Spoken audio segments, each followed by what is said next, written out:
Welcome, everyone, to Mythstorie, a podcast about myths and history. I am one of your hosts, Bryant, with my permanent guest, Cammy. Hey there, Cammy. Hey, Bryant. How's it going? Fantastic. How are you?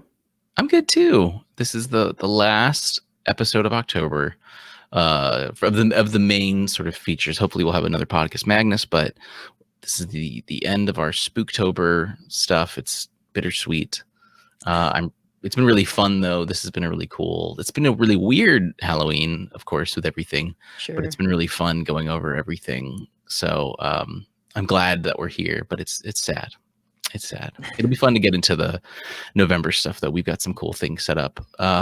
Who's your friend hiding behind you, Cammy? What's going on there on that plain wall that you have? That is Parth Vader, and he's a very good friend of mine. He gave me this poster. He even signed it. I don't know if you can see that. It's in this corner. I can't, but I believe you. So he gave it to me for like my birthday last year, and oh wow, I was going to put it up, but COVID. So stop and poster hangings like down 300%, if I remember right, on the NPR poll. Yeah, no, that's great. Well, no, I was going to hang it in our studio. Oh yeah, but we don't have that anymore. No workspace. Our homes are. That's great. Well, no, it's nice. I've been badgering. Badgering. There you go. Badgering some animal. You to put something up on your wall. So it's great. That's really, really good. So, Cammy, Mythstorie, we're here. If you're brand new, we are a show that's been around for just over a year now that likes to take famous tales and legends and stories, and then we like to present that story to you in a fun format, some kind of a write-up, and then we'll talk about it.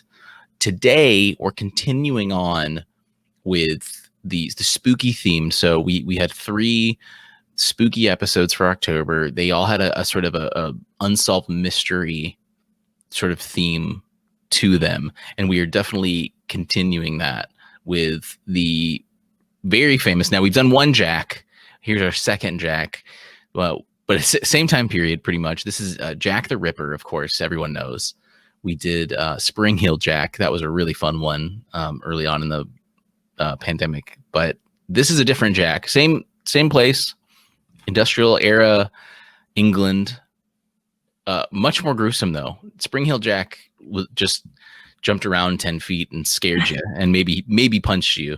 Jack the Ripper didn't do that. He was much worse. I would argue that this is the Jack. Right, yeah. And we talked about it on the Spring Hill Jack episode, that the Jack name, it's just one of those like media things, like it's sort of like a John Doe name. Like you just kind of Jack, there's tons of Jacks. There's a lot of Jacks in the mythos, especially in England's, I don't know, spooky circles. So this is extremely well known. I always have to mention something media related, and I'll never forget that there was a really Spring Hill Jack was I got inspired to do that because I was playing Assassin's Creed Syndicate, the 1800s one, right? Which was pretty fun, and they even do have a Jack the Ripper story. I never played it, actually. Unfortunately, it takes place after that was game. Like DLC you got when you pre-ordered, maybe. Yeah, or you just bought it. Oh, okay. But I couldn't finish the game. I just wasn't enjoying it. But I did enjoy Spring Hill Jack. But Jack the Ripper, yeah, he's in the game, and I heard they do a cool job with it. But there's famous Sherlock Holmes games for the computer. And I remember when I was working retail, there was like a pop-up in our upcoming listings, and it was a game called Sherlock Holmes versus Jack the Ripper. And for the 360. Real game. It's in PC and stuff, and it's a real game. Wasn't that Frogware? Probably, yeah. It was kind of the traditional point and clicks. I just remember I looked at the name, and it had like VS for versus, and I was like, is that a fighting game? And so ever since, like, I don't know what that was, 2010 or something like that. Ever since then, I've just always wished that they would make a fighting game where it was like Sherlock Holmes, like Street Fighter or Tekken versus Jack the Ripper. And like Sherlock Holmes has to find like facts and stuff and then like attack Jack the Ripper and just throw in knives. Oh, like Phoenix Wright in Marvel vs. Capcom. Yes. Yeah, that was a really cool one. Yeah.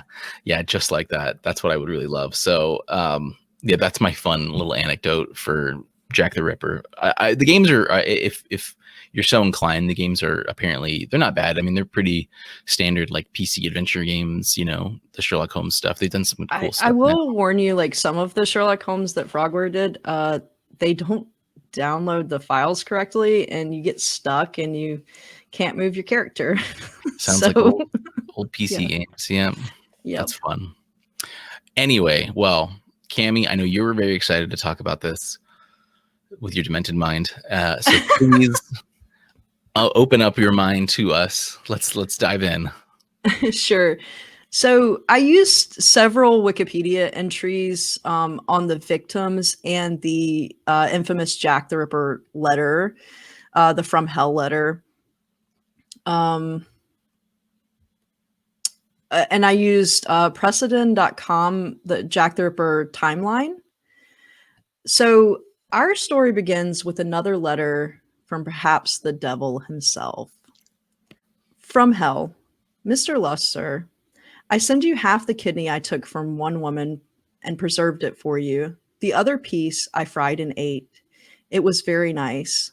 I may send you the bloody knife that I took out if you only wait a while longer. Signed, Catch Me If You Can, Mr. Lusk. George Lusk had found himself the chairman of the Whitechapel Vigilance Committee, formed to find the slayer of women haunting London's streets. He offered a substantial award to anyone with information about the killer's identity. So he received many letters. This was the only one which seemed authentic. One thing I will point out about the letter is it was nothing was spelled correctly. So I actually tripped up the first time I was trying to read it. So if Bryant forgets to edit that, that's why. So the murders began on Friday, August 31st, 1888. Mary Ann Nichols was born in Soho and married at the age of 18. She had 5 children with her husband until their separation. With no way to make income of her own, she turned to sex work. The unfortunate lady was out on a balmy summer night that the man who would soon be known as Jack the Ripper decided to claim his first victim. She was walking down Bucks Row in Whitechapel when a man approached her and cut her throat. She was found at 3:45 a.m. by a driver who had noticed the woman slumped over in front of a doorway. The police were baffled, but there were 2 previous attacks which seemed close to this one. While the weapon that was used was different, the cruelty was similar. Eliza Ann Smith was then attacked on September 8th, 1888. She, by all accounts, had a happy life until the death of her eldest daughter, who was the eldest of the 3 children she had.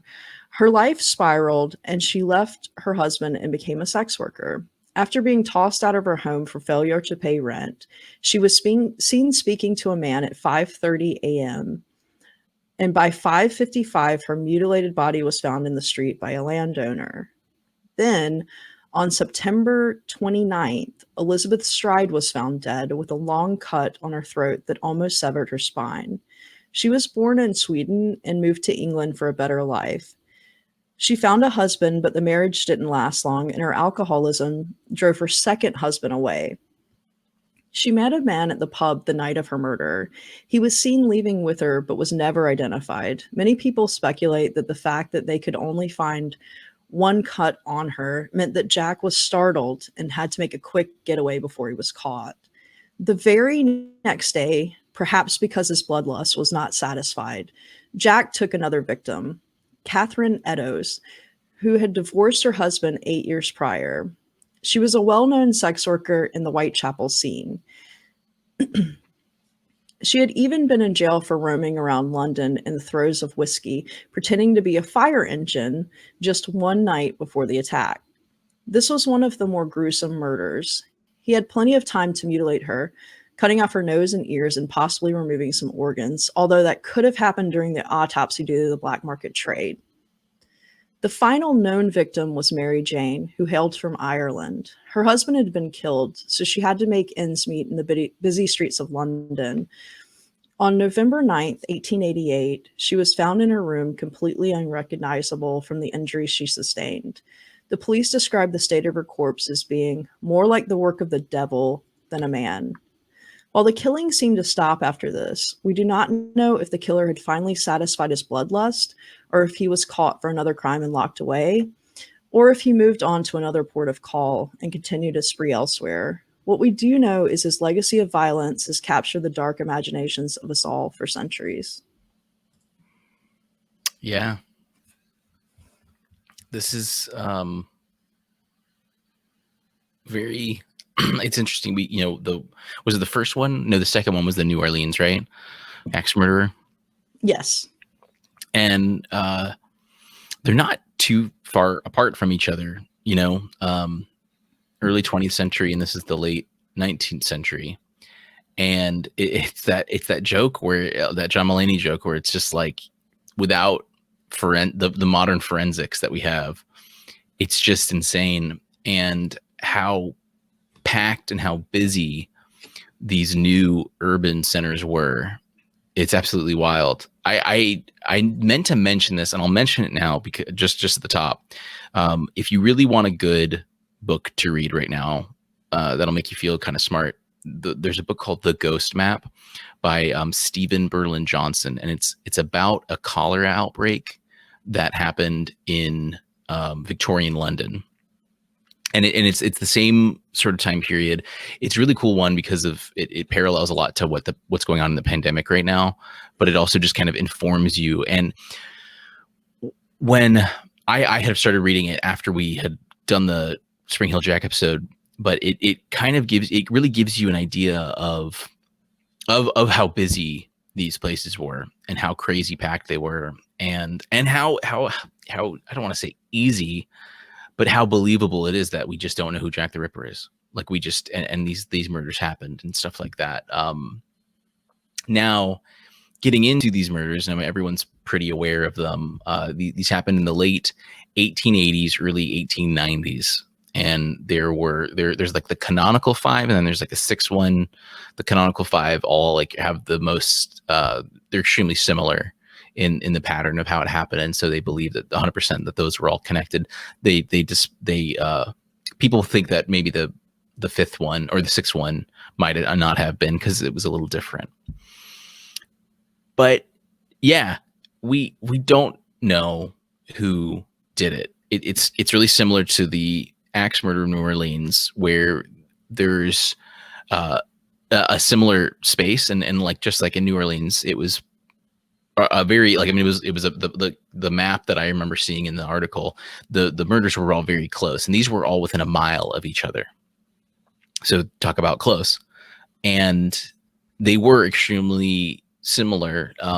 The crazy thing, I think, though, is the mutilation aspect of it, and how like crazy this guy went with them, or this person went with them, because they were all it was all women that were targeted, and it was all like, yeah, he did weird mutations, organ removal. It was extreme, and he targeted women who were in sex work, and even I think there was one that was reported wasn't into that field, who was Elizabeth Stride. But I think even so, I think she was like considered a casual sex worker. I might be wrong on my notes there. I'm trying to look back. I feel like, yeah, it didn't say that she was a sex worker in the information I got. It like didn't specifically say that. Okay. She was kind of destitute though because of her alcoholism. Yeah, that's right. And no, and here I remember where I read it. So it's through Wikipedia. They mentioned she was like mainly a house cleaner, but they mentioned in her occupation as a casual prostitute is the term that they use. And so even in this world, money's so hard to come by, work's so hard to come by. So even if you're like a house cleaner by occupation, you've still got to like essentially do sex work to get by. I'll mention another book series. I talk about Bernard Cornwell all the time for the Last Kingdom series, and he has a really good books series called the Sharp series, and that's set in the Napoleonic Wars. And he goes back to England a few times, and the main character, he's a kind of a from the gutter, goes into the ranks of the officer, becomes an officer and things like that. But when he's in the gutter, I mean, it just like the ghost map, it shows you how perilous it is. Like how when you're like in certain parts, it's you're not gonna survive. Like the ghost map talks about the book starts there's people like sifting through the River Thames, okay, and they're pulling like, so there were these people that would pull bones and other materials out of the river. I mean, it was disgusting. That's how cholera. Wait, how did the bones get in the river? Yeah, exactly. So they would pull out bones and other like useful things and sell these like raw materials. And I mean, it was just absolutely. Was it horrible. Like human bones? Human, dog, animal, yeah, all sorts of stuff. And they would get all this stuff. So yeah, I really want to paint a picture of this, you know, the 1890s. And the cholera outbreak stuff was in the 1830s and 50s, or between that time period, I believe. So we're a little earlier, but again, so that's like another 50 years of urbanization and stuff. So just realize how dense this is, you know, like think like you think of 1920s New York and stuff like that. It's like that, but like just even kind of more almost. So the urbanization of it all. And so these murders all within a mile, and similar to the Axeman of New Orleans, tons of letters were sent to the police, like the one Cammy kind of talked about, and that's just like the Axeman. I think that's how it kind of happened. The moniker Jack the Ripper came from a letter, which totally couldn't have been. I mean, we have no evidence that it was sent from that. And what's interesting, a lot of this evidence is actually still like locked up in Scotland Yard for anonymity's sake and investigation's sake and stuff like that. So yeah, it's kind of interesting. It's hard to understand what some of the motivations were. There was a famous chalk message left at a scene that was anti-Semitic, but yeah, again, you don't know if that was the killer. You just don't know. I mean, it could have been there, you know. Right. Yeah, that's very true. I didn't think of that. And so it's really tough. And like as I'm mentioning the ghost map and the Richard Sharp stuff and just kind of trying to set the scene. I mean, it was not uncommon for people to come up dead. It was not uncommon. I mean, it was history.com, I think it was a great source on this. They had a really nice write-up, and they mentioned this woman, Emma Smith, who was beaten to death by extortion gangs for protection money and stuff like that. And that, so these things were very common. I mean, it was a very ruthless place. And I think that, again, this was just so important though, because of the nature of the crime, because of how just gross it was, and how it wasn't just a sex worker got roughed up. It wasn't, that it wasn't extortion gangs went too far. It was very targeted, and the scenes were extremely gruesome. Like you can see, the images of I think all the victims. They took pictures and stuff like that, and it's just really interesting. So, and of course, in 2011, London officers had refused to give files. They included protected information about police informants and stuff like that. So I thought that was really interesting. How are police informants protected after they're dead? I don't know. Yeah, I thought that was really interesting. So, do you think that's indicative of it being someone that was extremely powerful? I don't know. I don't think so. Yeah, there's a ton of like conspiracy theories of, and even back then there were, of it being like a, royalty and stuff like that being involved. And I just feel like you wouldn't be that dumb if, there's so many, it's the 1890s. Like there's so many easy ways to do this without making such a scene and stuff like that. So one big thing though was this DNA analysis thing. And there's this Polish immigrant, Aaron Kaminski, who was actually, I think he was suspected at the time because he had a lot going on.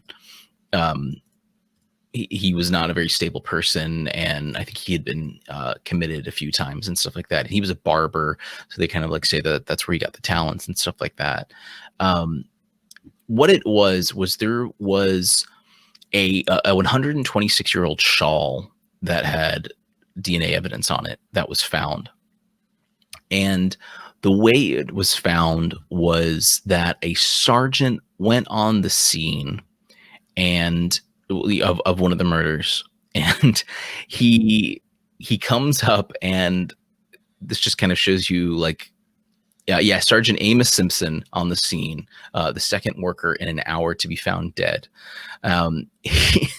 He sees, and this is history.com. He sees a lovely shawl that surely his seamstress wife would love, despite having a little blood on it. That's the history.com's word. I love this.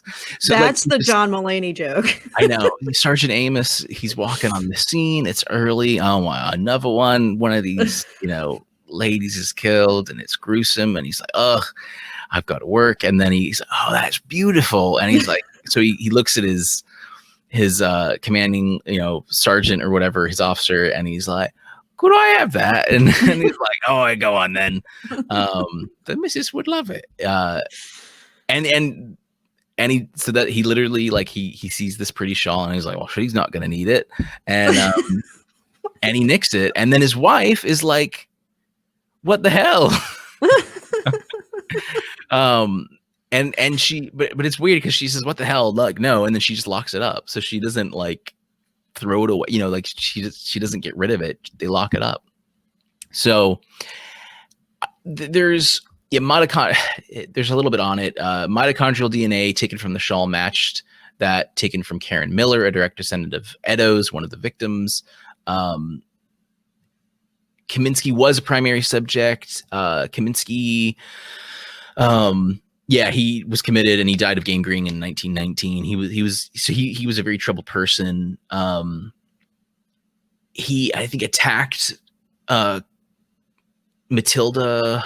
It's very loose, the strains that kind of connect everything, and there's a ton of sensationalist articles that kind of came from this. You can see how it was milked. The history.com article mentioned that the lab analysis wasn't peer reviewed, wasn't published in a journal. Mitochondrial DNA, which is passed down from the mothers to children, offers much less of a unique identifier than nuclear DNA. Many people share similar mitochondrial DNA. And some refute that the Sergeant Amos was even there, and that the shawl could have been contaminated with this at any time. So again, was that like his barber or something? No, I don't think that was the connection. I think it was that like a victim's relative saw Kaminski, and that was sort of the connection there. There's also some connections found on DNA samples from some of the letters that were sent to Scotland Yard, which are connected to a painter, a post-impressionist painter, and even saliva on the letters determined that there was a 2006 study where an Australian scientist found that some saliva on the letters was from that of a woman. So, ooh, right, intriguing. Bathory strikes again.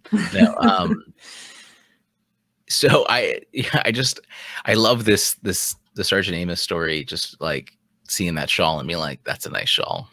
My wife. That's really good. I love the fire truck, like the woman being so drunk that she's pretending to be a fire truck in the streets of London. Yeah. But so you kind of see how it's not just difficult because of it being in the 1890s. It's kind of it's it's surprising that we were able to get so much evidence that there, Scotland Yard is withholding evidence in 2011 to the public. But it's just, it's really interesting to see that we do have so much to go off of. And what I think one thing that's really, it's terrible that these women were murdered, especially in the way that they were, but we know so much about them now. History commonly overlooks these normal people, these like just regular people, but they're sometimes some of the most interesting. And like Kaminski, even, and the alleged subject about people who did it, and learning about these people. I mean, if you go to their Wikipedia pages, it's gonna, like, the main picture is usually the picture of them dead after or on the scene even. Well, I don't think cameras weren't around, but for maybe 30 or 40 years before that happened, right? Right. Yeah. But there are some, I mean, they're gruesome, so watch out. But there are some photos that you can see. But it's just the one thing that makes the Ghost Map really cool, that book, is because the author really did dig down. And in fact, the hero of the Ghost Map, of solving the cholera outbreak, is the people who paid attention to the details, the minor details of it all. I mean, it really is like cholera in that book. I really, really got to recommend reading it. It makes you feel like you're like how do you say the word? Epidemiologist? Epidemiologist? Thank you. And it's almost like a mystery novel too, because this, miasma theory was the thing then. And so they think like you're breathing the bad air, go ahead and cut your thigh, bleed it, and you'll be okay. And so working against, and again, it parallels to the pandemic so well with people not believing science or being stuck in certain pits. And so working against that. And I just imagine, I would love to see if there's a book that kind of goes on that as far as Jack the Ripper. I wonder if there were people in that time that were really trying, or if they were all just like Sergeant Amos and they were like, ooh, that's a nice shoal. Like how well were they doing their jobs, But the cool thing is, again, though, that we do have really detailed information about the canonical five, or all six of them. It's just a shame we really don't know anything beyond that, essentially. The Whitechapel Vigilance Committee, I think you mentioned, there were some cool things there. There's also really cool connections between media and crime journalism. The Ripper murders, they analysts sort of and historians, historians and things like that believe really changed everything, because in the 1890s, we're more interconnected than ever. News can get out faster than ever. And the way journalists approached the murders became different. He wasn't the first serial killer, but it was the first case that really created a worldwide frenzy and had the capacity to, like we had the ability to. So it was really a perfect storm, and a perfect storm to spread misinformation. And that's one reason why we have so many things we don't know and suspects and things like that, because it's so easy to cast your net out. If there's not that many avenues to research, it's really easy to kind of get down to the bottom of it.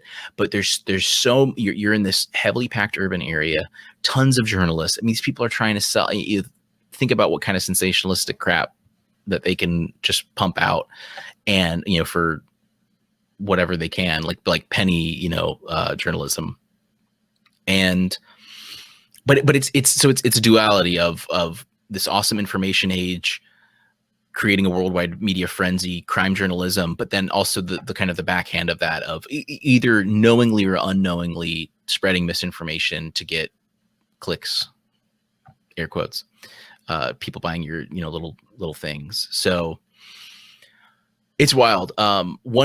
There's a few bits of legacy that were mentioned, that these murders and things like that did help sort of prompt a crisis to fix the slums, basically, to improve conditions. And so it you know, it's I blessing in disguise, I think would be kind of a bad way to put it, but it did help prompt to improve conditions and just make it not easier to murder people, basically, and throw their body in the Thames or something like that. But it's really wild. I mean, we know the legacy. We know how important and impactful it is. Tons of spinoffs, tons of media things.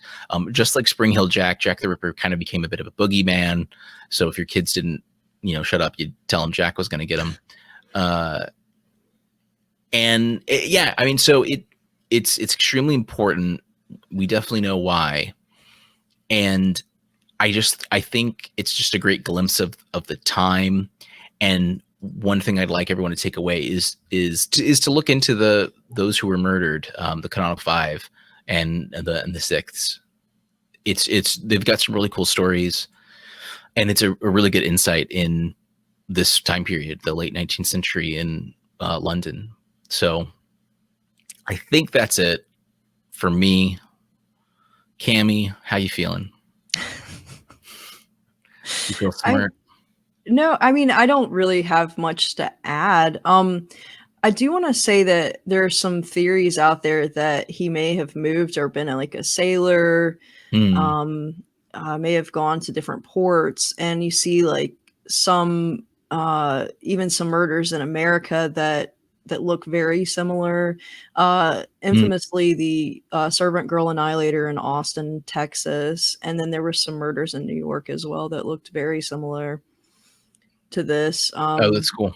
Yeah, the murders in New York, that guy was caught. I don't remember his name. He's like a German immigrant or something, but he happened to be on the ship like in London at the time of each of the murders. Oh, so there's like some connections there and stuff. Yeah, and he could have picked up a paper that had been pumped out talking about them, and that could have scratched the itch in his head that prompted him to move in the way he did. So yeah, it's just wild. And there's a ton there.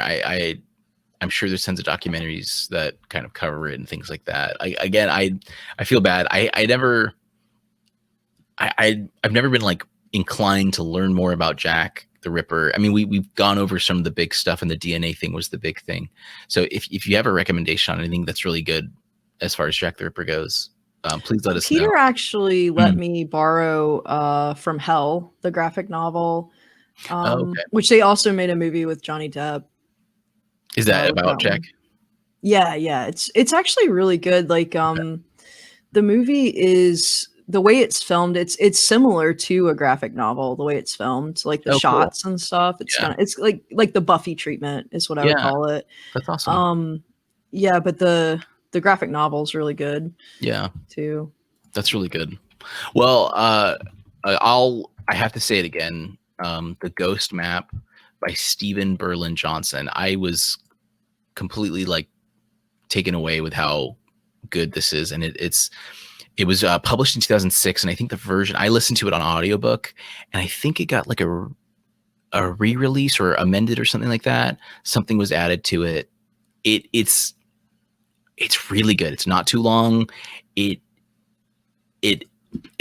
wild, and the ending of it's very ominous because it talks about the biggest threats to sort of like modern societies, cities, and urbanization, and it's just kind of, it's very fitting for right now. So I would really encourage you. Like I listened to it through free library app Hoopla. The audiobook, excellent, really good. So I was gonna plug this back during the Spring Hill Jack episode, but I couldn't quite make it work.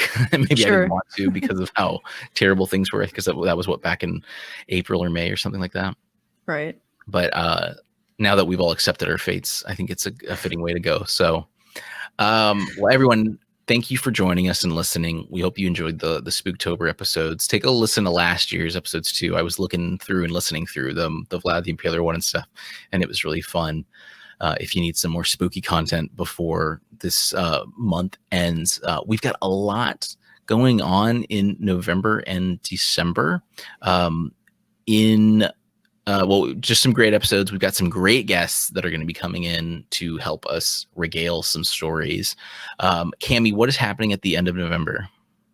So yes, the Indie Pods United convention, and we are going to be on the last day. So it's November 29th through December 3rd, and we are going to be on December 3rd that night. I believe it's the 8 p.m. slot Eastern. Yes. And then we've got, so that's Indie Pods.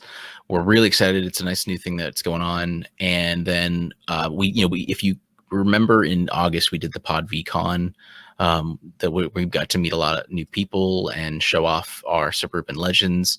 And that, we'll be doing that as well. We're the Sunday. Is that what we are? I think it's, I want to say it's December 9th. I'm not sure. It's the 4th through the 6th. And we're December 6th then, I think. Yeah, in the morning. So you can, all the details will be up on our Facebook page. So please join us there. I put updated links in our episode notes. So click there to join us on Twitter, YouTube. You can watch Cammy and I talking. And of course, I didn't get Instagram up there too. So all that fun stuff. But let us know if you have any suggestions, if you think we missed something or need to correct something. We're more than happy to kind of go over that stuff. So I think that does it.